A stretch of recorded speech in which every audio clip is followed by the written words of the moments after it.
Bonjour à toutes et à tous. Je vous souhaite la bienvenue sur Nicéphore, le podcast qui vous fait redécouvrir l'histoire de la photographie pour insuffler une nouvelle ère dans votre créativité. Vous écoutez Élodie Bonin et aujourd'hui, je vous parle de Germaine Krull.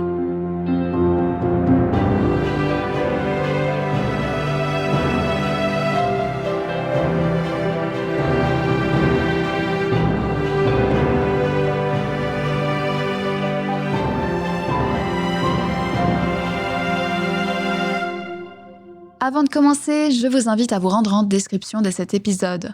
Vous y trouverez le lien de l'article résumant le contenu à venir, accompagné des photographies et images qui seront mentionnées. Cette ressource vous sera grandement utile pour une meilleure compréhension de l'épisode. Maintenant que tout est dit, c'est parti.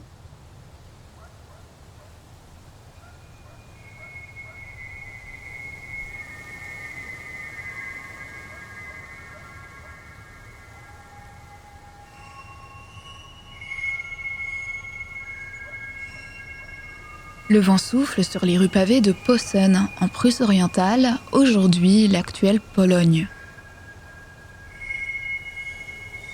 Nous sommes le 29 novembre 1897 et Germaine Krull vient de naître.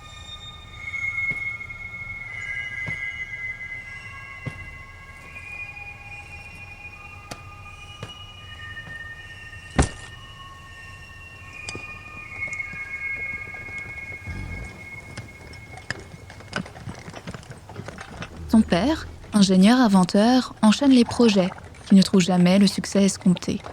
Des suites de ces échecs, il est contraint, avec sa famille, à une errance perpétuelle en Europe, à travers l'Italie, la France, la Suisse, puis l'Autriche. Chaque départ est une promesse de stabilité, mais chaque arrivée se résulte à une déception.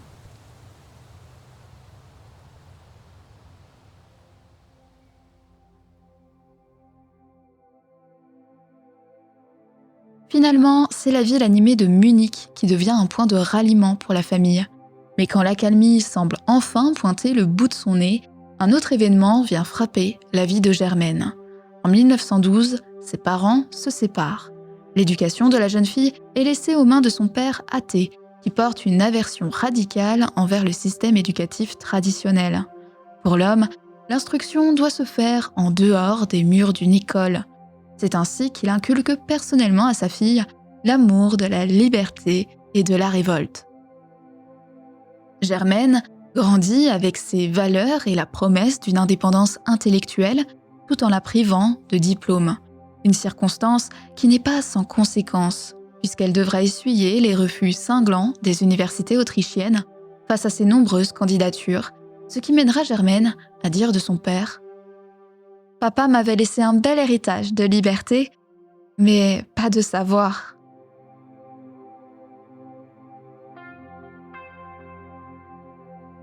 En 1915, déterminée à trouver sa voie, Germaine n'a que deux choix, l'école de reliure ou celle des métiers de la photographie.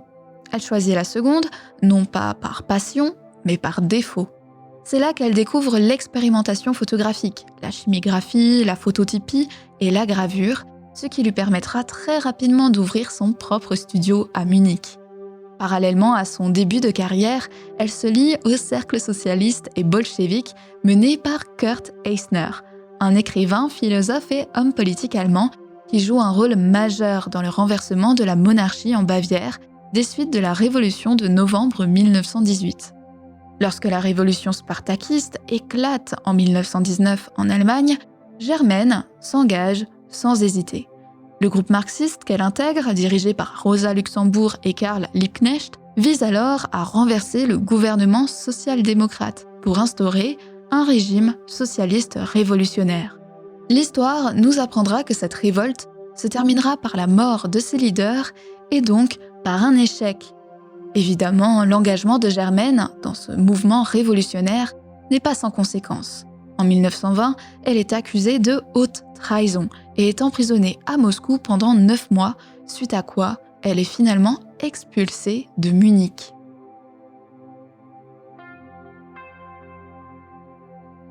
À la suite de son expulsion, Germaine Krull s'installe à Berlin en 1923. Elle décide de s'impliquer davantage dans sa carrière en ouvrant un studio de photos avec l'un des pionniers du photojournalisme, Kurt Hupschmann. Dans son local, elle produit notamment des photographies de nus féminins dont les connotations érotiques sont pleinement assumées. Quand il sera demandé à Germaine Krull pourquoi le nu, celle-ci répondra « Parce que c'est beau depuis toujours et qu'un matin d'été, ça m'a plu ». Ajoutée à cela, elle profite de ce nouveau paysage artistique pour côtoyer les avant-gardes berlinoises, lui permettant d'explorer une photographie urbaine, mettant à l'honneur la géométrie des villes. Son travail trouve d'ailleurs très rapidement sa place dans des revues littéraires. Et en 1925, elle s'envole pour les Pays-Bas, où elle collabore avec Joris Ivens, un futur cinéaste et aussi son futur mari. Ensemble, ils photographient des architectures industrielles, une thématique qui deviendra assurément la signature de la photographe.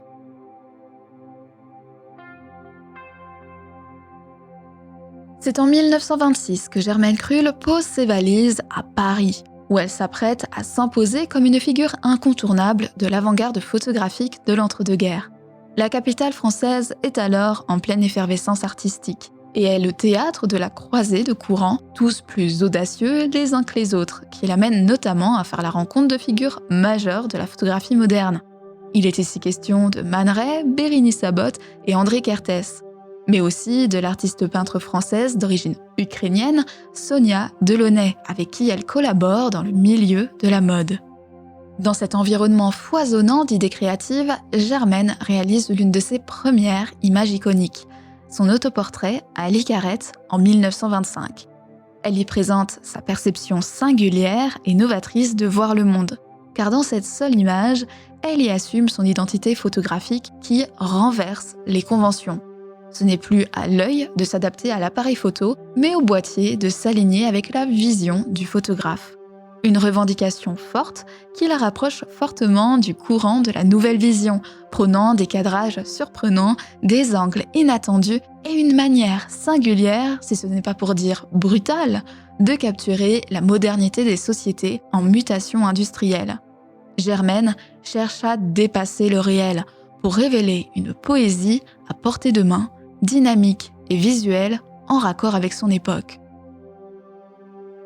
Elle s'intéresse alors à l'architecture industrielle, au mouvement des villes, aux jeux de lumière et de reflets. Avec son appareil, elle explore un Paris mécanique, un Paris d'acier, un Paris où les ponts, les grues et les structures métalliques deviennent des motifs graphiques dans des cadrages insolites. Elle capte la ville moderne, dans son rythme effréné tout en proposant une esthétique nouvelle propre à la beauté industrielle au début du XXe siècle. Dans cette démarche, elle publie Métal en 1928, une série de 64 images qu'elle appelle ses fers, F-E-R-S, qui constitue un véritable hommage à l'ère industrielle et mécanique. Ponts suspendus, pylônes, structures d'acier, telles que la Tour Eiffel, s'y succèdent dans des compositions dynamiques et vertigineuses. Et bien que la qualité d'impression de l'ouvrage soit plus que rudimentaire, il ne l'empêche pas de s'imposer comme un succès photographique. Les adeptes de la nouvelle vision qualifient même cet ouvrage de manifeste du regard moderne, permettant à Germaine Krull de rejoindre définitivement le mouvement. Par la suite, de nombreuses portes lui sont ouvertes, exposant notamment au Salon de l'Escalier, la première exposition d'art photographique moderne en France qui a lieu en 1928. L'année suivante, ses photographies prennent place à Stuttgart dans la très célèbre exposition Film und Foto. Et même Walter Benjamin, un très célèbre philosophe, historien et critique d'art allemand, lui fait une place dans son célèbre ouvrage Petite histoire de la photographie en 1931. Sera ensuite publiée une monographie dédiée à Germaine Krull la même année, consacrant définitivement son art. À la fin des années 30, la presse illustrée connaît son âge d'or. C'est dans cet élan que Germaine Krull fait la rencontre de Lucien Vogel, le directeur du magazine Vue. Homme visionnaire, Vogel souhaite accompagner ses articles d'illustration moderne. Germaine, avide d'expérimentation, trouve là une opportunité de conjuguer son art avec une nouvelle forme de narration, le photoreportage. Dans cette visée, elle entame d'autres collaborations avec diverses revues illustrées telles que Variété, Didame, Détective, Jazz ou encore Art et métiers graphiques photographie. Ces images témoignent de son époque, révélant la société dans toute sa diversité. Son objectif voyage des quais de la Seine à la Révolution en Espagne, tout en passant par les danses javanaises. Mais ce qui la passionne avant tout, c'est la culture populaire parisienne. Elle arpente les rues, les fêtes foraines, les marchés aux puces, les bars enfumés, les bals où se mêlent musiciens et danseurs. Son regard s'attarde sur les sans-abri et marginaux habitant dans la zone, un bidonville annexe à la capitale. En d'autres termes, elle chronique les réalités sociales des oubliés de la société française moderne. Ce terrain de jeu qu'est Paris permet à Germaine Krull de donner naissance à un nouveau livre photographique, intitulé 100 fois Paris, qu'elle publie en 1929. Dans celui-ci, elle y présente 100 vues emblématiques de la capitale, des grands magasins au quai de la Seine, des vitrines illuminées aux halles grouillantes de vie, dressant ainsi un portrait saisissant et poétique de la capitale française. Le format du livre photographique est rapidement chéri par Germaine Krull, qui devient, peu à peu, la photographe à réaliser le plus grand nombre de publications au cours de la période d'entre-deux-guerres. Dans cette même démarche visionnaire, Germaine Krull s'aventure dans une innovation pour son époque, le roman photo. Ce médium, qui deviendra extrêmement populaire des années plus tard, mêle images et narration textuelle. Elle raconte notamment La folle d'Idyville, un sombre polar de Simenon, au fil de photographies qui renforcent l'intrigue. Photographe et femme, dans un monde artistique encore dominé par les hommes, Germaine Krull porte un regard particulier sur la condition de la femme. Tout au long de sa carrière, elle s'intéresse aux figures féminines, qu'elles soient artistes, écrivaines ou ouvrières, cherchant à capturer autant leur force que leur vulnérabilité. Elle se retrouve ainsi à photographier des personnalités, comme la femme de lettres Colette, l'actrice Berthe Bovy, qui joue dans La voix humaine de Cocteau, ou encore la chanteuse Damia. Des figures qui, comme Germaine, défient les normes et les attentes de leur époque. Mais son intérêt ne s'arrête pas aux femmes célèbres. Son objectif se tourne aussi vers les ouvrières de Paris qu'elle rencontre lors de ses reportages pour Vue en 1931 et 1932. Elle immortalise ces femmes au travail, souvent dans des conditions précaires, mettant en lumière leur rôle essentiel, mais souvent ignoré dans la société. Dans cette même volonté de sublimer la femme sous un prisme nouveau, elle reprend ses études de nu féminin en 1930, avec la jeune modèle parisienne Assia. Par une fragmentation audacieuse des corps, elle produit un portfolio intitulé « Études de nu », une série rapidement reconnue comme un manifeste esthétique qui déconstruit et réinvente la représentation du corps féminin par un regard abstrait. Ce travail, loin d'un simple exercice de style, s'inscrit dans une réflexion plus large sur le rapport entre la photographie et l'émancipation des femmes. Comme beaucoup de photographes modernes, tels qu'Alfred Stieglitz et Imogen Cunningham, dont nous avons déjà parlé dans Nicéphore, Germaine Krull est à son tour fascinée par les mains, faisant même de ce sujet une œuvre à part entière. Lors de ses reportages, elle repère les gestes expressifs de ses modèles et les place au cœur de ses portraits d'artistes. Une main pensive posée sur les lèvres de Cocteau, une cigarette coincée entre les doigts de Malraux. Autant de détails qui traduisent une personnalité et une émotion singulière. Une passion anime Germaine Krull en plus de la photographie, celle de l'automobile et de la vitesse. En 1929, le constructeur Peugeot la sollicite pour photographier la campagne publicitaire de la Nouvelle 201. Son paiement, une voiture qu'elle utilise immédiatement pour entreprendre des road trips à travers la France.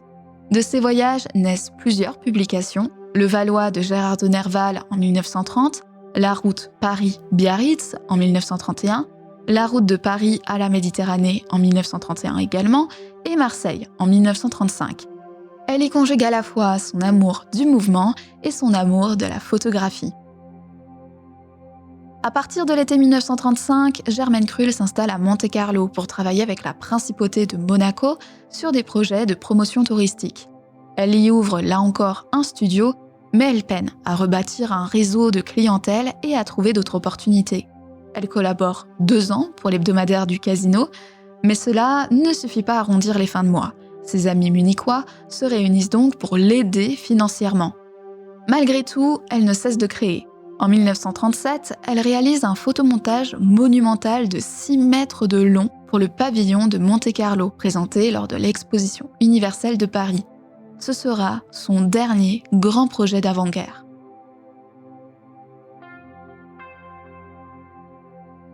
Car lorsque la guerre éclate en 1939, Germaine Krull, qui a toujours été animée par un profond engagement politique, ne peut rester spectatrice. Dès 1940, elle quitte l'Europe et trouve refuge aux États-Unis puis au Brésil, mais l'appel de la France libre est trop fort. Elle entre en résistance et se met au service de la cause en rejoignant Brazzaville, où elle fonde le service photographique de la France libre. Elle y documente la vie et les opérations des forces françaises libres, réalisant des reportages sur l'Afrique équatoriale française. Son regard capte l'intensité des événements, témoignant d'un monde en plein bouleversement où l'ombre de la guerre plane sur chaque image. En 1943, elle rejoint Alger en tant que photoreporter. Là-bas, elle immortalise une figure qui marque l'histoire, le général Charles de Gaulle. Son appareil photo devient un témoin privilégié de l'effort de guerre et de la reconquête du territoire français. Plus tard, elle se joint aux troupes du général Jean Delattre de Tassigny et débarque avec elle dans le Midi. De là, elle suit leur progression jusqu'en Alsace, où elle assiste aux combats acharnés et est le témoin direct de la libération du camp de Weyingen. En 1944, elle devient officiellement correspondante de guerre en Allemagne, en Italie et en Indochine, travaillant pour plusieurs journaux et magazines illustrés. Son objectif révèle la dure réalité des combats, la libération progressive de l'Europe et la joie mêlée de douleur qui accompagne la fin du conflit. Elle suit la reconquête par le sud, des rues animées de Naples au rivage de Saint-Tropez avant de voir Paris enfin libéré.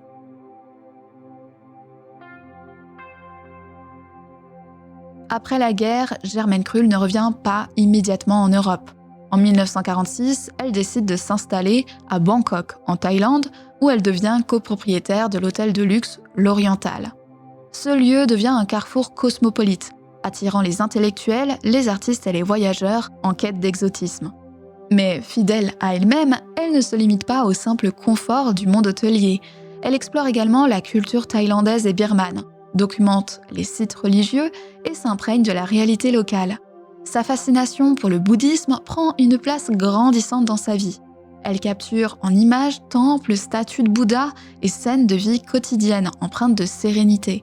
Ses photographies, emplies de respect et de contemplation, témoignent de son changement intérieur. Elle se détache peu à peu du monde occidental et trouve dans cette philosophie une nouvelle façon de voir et de vivre. En 1967, elle revient brièvement à Paris, où son ami André Malraux, alors ministre de la Culture, lui consacre une rétrospective à la Cinémathèque française. Cet hommage officiel reconnaît enfin son influence et son apport à la photographie moderne. Mais Germaine Krull n'est pas de celles qui restent attachées à un lieu. Peu après, elle repart en Inde, où elle décide de se convertir définitivement au bouddhisme. Elle y rédige ses mémoires, publiant « Clic entre deux guerres », puis « La vie mène la danse », où elle revient sur son incroyable parcours entre engagement politique, avant-garde photographique et quête spirituelle. Désormais détachée de ses possessions matérielles, elle se consacre à une nouvelle cause, celle des Tibétains en exil. En 1968, elle publie « Tibetans in India », un témoignage photographique bouleversant sur la situation des réfugiés tibétains. Son engagement humaniste trouve une nouvelle expression dans ses photographies, empreintes de dignité et de résistance. En 1977, son œuvre est à nouveau mise en lumière lors de la Documentacis de Kassel, où quelques-unes de ses photographies sont exposées. Même si son nom n'est pas encore inscrit parmi les plus célèbres, son influence demeure palpable.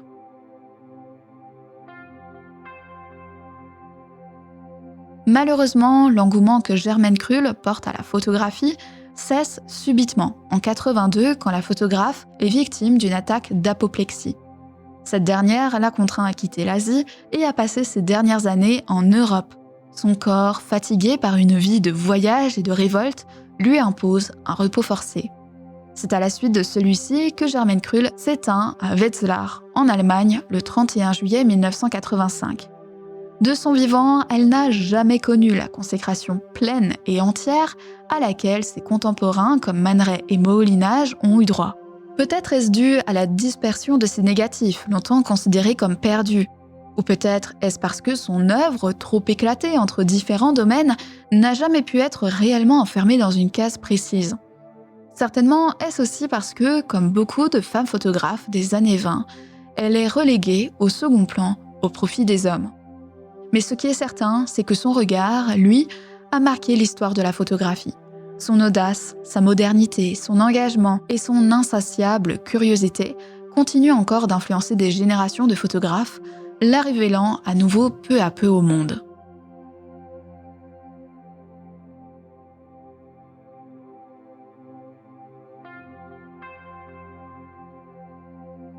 Merci d'avoir écouté cet épisode de Nicéphore. Avant de partir, je vous invite à laisser des étoiles et un avis, sans oublier de rejoindre la communauté de ce podcast sur Instagram et TikTok. Si vous souhaitez soutenir et faire perdurer Nicéphore, vous pouvez rejoindre mon Patreon à hauteur de vos moyens, vous donnant ainsi accès à un épisode exclusif par mois. Je vous donne rendez-vous la semaine prochaine pour un nouvel épisode historique et photographique. D'ici là, prenez soin de vous et n'oubliez pas, pour être inspirant, il suffit d'être inspiré.